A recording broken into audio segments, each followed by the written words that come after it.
Hi ಎಲ್ಲರಿಗೂ ನಮಸ್ಕಾರ. Welcome back to my YouTube channel. ಎಲ್ಲರೂ ಹೇಗಿದ್ದೀರಾ, ಚೆನ್ನಾಗಿದ್ದೀರಾ ಅಂತೇಳ್ಬಿಟ್ಟು ನಾನು ಭಾವಿಸ್ತಾ ಇವತ್ತಿನ ಒಂದು ವ್ಲಾಗ್ಸ್ನ ನಾನು ಸ್ಟಾರ್ಟ್ ಮಾಡ್ತಾ ಇದ್ದೀನಿ. ಇದೊಂದು ವೆಡ್ನೆಸ್ಡೇ ವ್ಲಾಗು. ಸೊ ಇಲ್ಲಿ ನನ್ನ ಮಗಳಿಗೆ ನಾನು ಲಂಚ್ ಬಾಕ್ಸ್ನ ರೆಡಿ ಮಾಡ್ತಾ ಇದ್ದೀನಿ.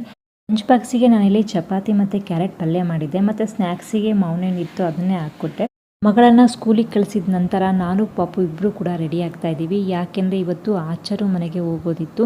ಏಕೆಂದರೆ ನಿಮಗೆ ಲಾಸ್ಟ್ ವ್ಲಾಗಲ್ಲೇ ಹೇಳಿದ್ದೆ, ನಾನೊಂದು ಪಾಪುಗೆ ಇಯರಿಂಗ್ಸ್ ತೊಗೊಂಡಿದ್ದೀನಿ ಅಂತೇಳ್ಬಿಟ್ಟು. ಹಾಗಾಗಿ ಇವತ್ತು ಪಾಪುಗೆ ಕಿವಿ ಚುಚ್ಚಿಸೋ ಕಾರಣ ಇವತ್ತು ನಾನು ಪಾಪು ಇಬ್ಬರು ಕೂಡ ಹೋಗ್ತಾ ಇದ್ದೀವಿ. ಜೊತೆಗೆ ಅಮ್ಮ ಕೂಡ ನಮ್ಮ ಜೊತೆ ಬರ್ತಾ ಇದ್ದಾರೆ. ಹೊರಡೋಕ್ಕಿಂತ ಮುಂಚೆ ಮೊದಲು ಮನೆ ದೇವ್ರ ಪೂಜೆನ ನಾನು ಮುಗಿಸ್ಕೊಂಡು ಆಮೇಲೆ ಹೊರಟ್ವಿ. ನಾನು ತೊಗೊಂಡಿದ್ದಂತಹ ಇಯರಿಂಗ್ಸ್ ಡಿಸೈನ ನಾನು ನಿಮಗೆ ತೋರಿಸ್ತಾ ಇದ್ದೀನಿ ನೋಡಿ ಯಾವ ರೀತಿ ಇದೆ ಅಂತೇಳ್ಬಿಟ್ಟು.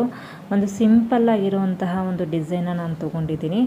ಈ ರೀತಿಯಾದಂತಹ ಒಂದು ಇಯರಿಂಗ್ಸ್ನ ನಮ್ಮ ಕಡೆ ಮುರ ಅಂತೇಳ್ಬಿಟ್ಟು ಕರಿತೀವಿ. ಪಾಪುಗೆ ಅಂತೇಳ್ಬಿಟ್ಟೆ ಈ ಒಂದು ಇಯರಿಂಗ್ಸ್ ಬರುತ್ತೆ.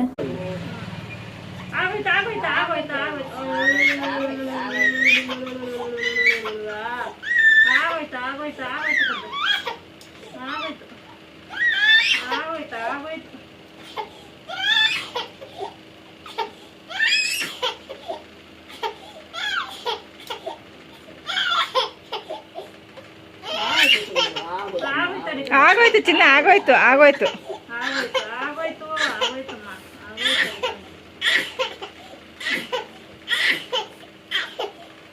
ಓ ಮೈ ಗಾಡ್, ಪಾಪುಗೆ ಕಿವಿ ಚುಚ್ಚಿಸ್ಬೇಕಾದ್ರೆ ಪಾಪು ಎಷ್ಟು ಹತ್ತಲು ಅಂದರೆ ನನಗಂತೂ ಕೈ ಕಾಲೆಲ್ಲ ನಡುಗೋದಕ್ಕೆ ಸ್ಟಾರ್ಟ್ ಆಗಿಬಿಟ್ಟಿತ್ತು.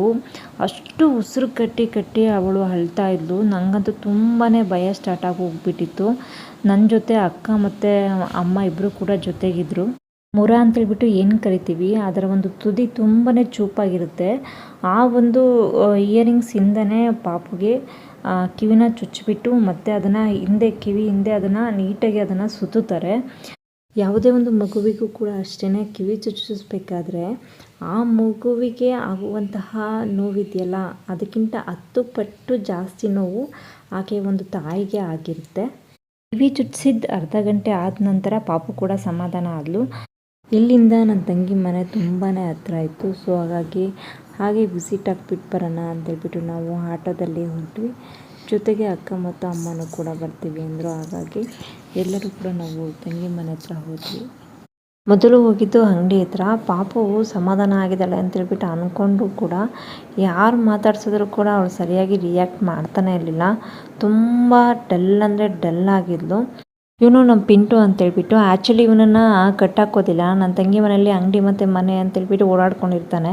ಬಟ್ ಇವತ್ತೇನು ಮಾಡಿಬಿಟ್ಟಿದ್ದಾನೆ ಅಂದರೆ ರೋಡ್ಗೆ ಹೋಗ್ಬಿಟ್ಟು ಆಕ್ಸಿಡೆಂಟ್ ಮಾಡ್ಕೊಂಡು ಬಂದಿದ್ದಾನೆ. ಸ್ವಲ್ಪ ಗಾಯ ಆಗಿದೆ ಅವನಿಗೆ, ಹಾಗಾಗಿ ಅವನ್ನ ಕಟ್ಟಾಕಿದ್ದಾರೆ ಅಷ್ಟೇ.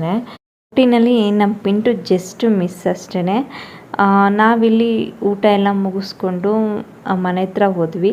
ಅಲ್ಲಿ ಮನೆ ಹತ್ರ ಹೋದ ತಕ್ಷಣ ಅಲ್ಲಿ ಡೋರಾ ಇದ್ದಾಳೆ. ಅವಳು ಡೋರಾ ನಮ್ಮನ್ನು ಎಲ್ಲರೂ ಕೂಡ ವೆಲ್ಕಮ್ ಮಾಡಿದ್ಲು.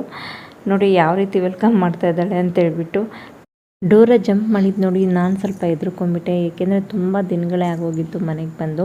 ಅವಳು ಐಡೆಂಟಿಫೈ ಮಾಡ್ತಾಳೋ ಇಲ್ವಾ ಅಂತೇಳ್ಬಿಟ್ಟು ಅಂದ್ಕೊಂಡಿದ್ದೆ. ನೋಡಿ ಇದು ಓಡಾಡ್ತಿದೆಯಲ್ಲ, ಈ ಕ್ಯೂಟ್ ಪಪ್ಪಿ ಹೆಸರು ಲಿಲ್ಲಿ ಅಂತೇಳ್ಬಿಟ್ಟು. ಡೋರಾ ಮಗಳು ಅವಳು. ಇದು ನಮ್ಮ ಒಂದು ಮೊದಲನೇ ತಂಗಿ ಮನೆ. ಇದು ಸುಮ್ಮನೆ ಹಾಗೆ ಒಂದು ರೌಂಡು ತೋರಿಸ್ತೀನಿ ನೋಡಿ ಮನೆ ಹೇಗಿದೆ ಅಂತೇಳ್ಬಿಟ್ಟು. ಬ್ಯಾಕ್ ಸೈಡ್ ಕಾಣಿಸ್ತಿದೆಯಲ್ಲ, ಅದು ಕಿಚನು. ನಾವು ನಿಂತಿರುವಂಥದ್ದು ಹಾಲು. ಮತ್ತು ಹೀಗೆ ರೈಟ್ ಸೈಡ್ ಬಂದರೆ ಅದು ಡೋರ್ ಲಾಕ್ ಆಗಿದೆಯಲ್ಲ, ಅದೊಂದು ರೂಮ್ ಇದೆ. ಮತ್ತು ಈ ಕಡೆ ದೇವ್ರ ಮನೆ ಮುಂದೆ ತೋಟ ಇರೋದ್ರಿಂದ ಒಳ್ಳೆ ಗಾಳಿ ಬೆಳಕು ಎಲ್ಲ ಕೂಡ ಸಿಗುತ್ತೆ. ಅಷ್ಟರಲ್ಲಿ ನಮ್ಮ ಚಿಕ್ಕಮ್ಮ ಇಲ್ಲೇ ಹೊಲದತ್ರ ಕೆಲಸ ಮಾಡ್ತಿದ್ರಂತೆ. ನನ್ನ ಮಗಳು ಅಂದರೆ ನಮ್ಮ ಪಾಪು ಬಂದಿರೋದು ಗೊತ್ತಾಗ್ಬಿಟ್ಟು ನೋಡಲಿಕ್ಕೆ ಅಂತೇಳ್ಬಿಟ್ಟು ಬಂದಿದ್ದಾರೆ. ಇವ್ರು ನನ್ನ ಚಿಕ್ಕಮ್ಮ. ಸೊ ಹಾಗಾಗಿ ಸ್ವಲ್ಪ ಹೊತ್ತು ಮಾತಾಡ್ತಿದ್ವಿ.